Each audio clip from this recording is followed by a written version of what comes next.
Türk kahvesiyle müthiş bir tarif geliyor. Tarçın var. Bir de Hindistan cevizi yağı.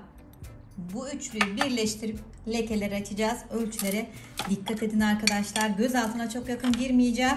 Etkisi çok olan, kuvvetli. Haftada sadece bir kere yapacağım. Süper etkileri olan, çok hızlı renk açan bir tarif. Hemen bir tatlı kaşığı dolusu Türk kahvesini aldım.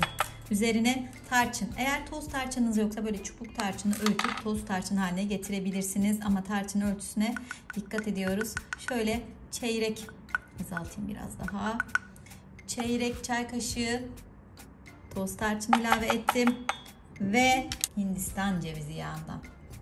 Eğer Hindistan cevizi yağınız yok ise sızma zeytinyağı kullanabilirsiniz. Üzüm çekirdeği yağı, nar çekirdeği yağı veya kantaron yağı kullanabilirsiniz. Böyle bir buluşturalım. Kokuyu tarif edemiyorum. Çok güzel ürünler birleşti. Kahve kokusuna bayılırım. Hindistan cevizi yağı kokusuna bayılırım. Özellikle Seher Akgül Hindistan cevizi yağı gördüğüm en iyi yağ zaten. Kokusu harika. Kalitesi de çok iyi gerçekten. Bu üçlüyü birleştirdim. Şimdi bunu macun kıvamına gelene kadar karıştırıyorum. Özellikle lekelerin olduğu alanlara bölgesel çalışmada yapabilirsiniz. Ellerinize, yüzünüze, boyun dekolte bölgesine gönül rahatlığıyla kullanabilirsiniz. Göz altına çok yakın girmiyoruz. Biraz dikkat ediyoruz. Çünkü göz altındaki yapı biraz daha ince, hassas olduğu için maske öncesi göz altına girmemeye özen gösterin. Her maske göz altına sürülmüyor arkadaşlar. Hemen bunu ellerime sürmek istiyorum. Tahta kaşıkla sürmek gerçekten çok güzel oluyor. Böyle biraz da peeling etkisi var. Neden? Kahve var. Çünkü içerisinde kahve aydınlatıcı özelliğiyle, içerisindeki kafein sayesinde cilt rengini açmada çok etkili. Hindistan cevizi gerekli nemi veriyor. Tarçın lekelerimizi açmaya çok olanak sağlıyor. Şimdi sadece bu elime süreyim, yıkayayım. Ondan sonra siz de nasıl anında renk açtığını görün arkadaşlar. Bunun ağzını kapatıp daha sonra da uygulamaya devam edebiliriz. Ben tarifleri hep daha az, taze güzel yapma taraftarıyım. Şu kadar bir alana uygulayalım. 15 dakika bekletmeniz yeterli olacak bu maskeyi. Bakın tahta kaşık arkasıyla sesi duyuyorsunuz nasıl cızırdıyor. Çok da bastırmayın tabii cildinize. Bunu bir bekleyelim. Ilık su. 15 dakika beklettim. Ilık suyla şimdi bunu ovalayarak çıkartacağım. Böyle bir fırçanız varsa daha iyi olacaktır arkadaşlar. Hindistan cevizi yağı kullandığımız için de bakın cildimi yormadan, hasar vermeden pigmentasyon sorununu ortadan kaldırmaya çalışıyorum. Peeling etkisiyle de ölü deriyi atacağız, camlandıracağız cildimizi. İşte bu kadar basit. Kendinize bir 15 dakika ayırın. Çok daha güzel, bakımlı, parlak bir cilde geçiş yapın.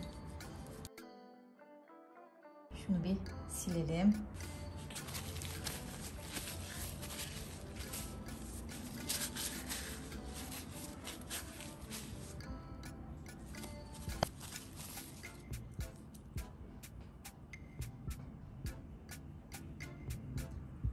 Farka bakın. Ben biraz açık tenli olduğum için belki çok net anlaşılmayacak ama kullanır kullanmaz nasıl aydınlandı. Tabii beyazlamaktan kastımız böyle bembeyaz cildimiz olsun derken renk dengesizliğinin, lekelerin olmadığı, gözeneklerin daha sıkı, daha temiz olduğu bir cilde geçmek. Yoksa beyaz tenli de olsak çok güzeliz, esmer tenli de olsak çok güzeliz. Kastettiğimiz cilt rengi değil bizi güzel gösteren. Daha pürüzsüz bir doku bakın. Çok güzel oldu arkadaşlar. Tertemiz oldu. Bunun üzerine nemlendirici kullanmanıza çok fazla gerek yok. Çünkü Hindistan cevizi yağı bize gerekli nemi de vermiş oldu. Maskenin güzel taraflarından biri de bu. Ama akşam tabii ki yatmadan önce temiz cildimize gene nemlendiricimizi bir güzel uygular süreriz. bu kadar. Anında cilt beyazlatan, renk dengesizliğini gideren tarçınlı kahve Hindistan cevizi maskemizi bu şekilde pratik uygulamayla yaptık. Canlı canlı da nasıl beyazladığımızı gördük arkadaşlar. Şimdi maskemizi temiz cildimize sürelim. 15 dakika bekletip ovalaya ovalaya cildimizden çıkartalım ve ardından nemlendiricimizi uygulayıp masajımızı yapalım.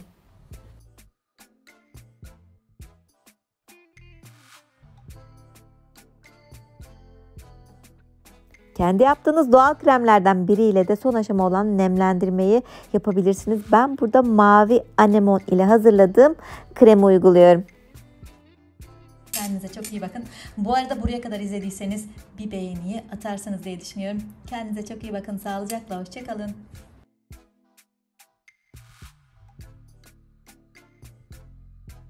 Hello my dear friends! Just in 15 minutes you can whiten your face, get rid of spots with this coffee mask. Try it and get good results. By the way, I'm inviting you to my second channel, Queen of Natural Remedies.